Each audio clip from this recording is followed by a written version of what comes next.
And then last but not least, you have streaming data. And I told you, my data sources, I worked really hard to make them disjoint. I worked really hard to make them isolated. Now I can get different beats of and you have to look at the different colors, you know.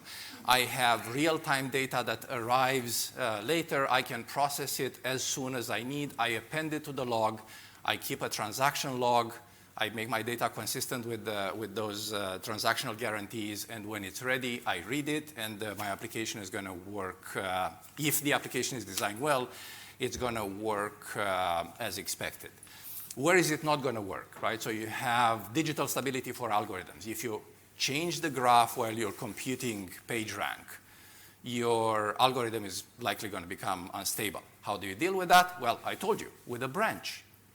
If you want to add fresh data to the graph, you run the algorithm through a branch that reads from a given point in time and doesn't read past that time, and you keep updating the graph.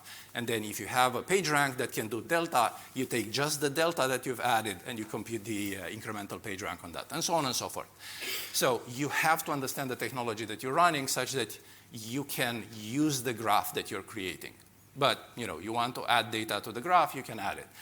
The LinkedIn graph in production uses real-time data in exactly this fashion. It reads data from Kafka feeds, it updates it. If you don't believe me, connect with your neighbor, and then figure out how long it takes for that connection to show up in their app.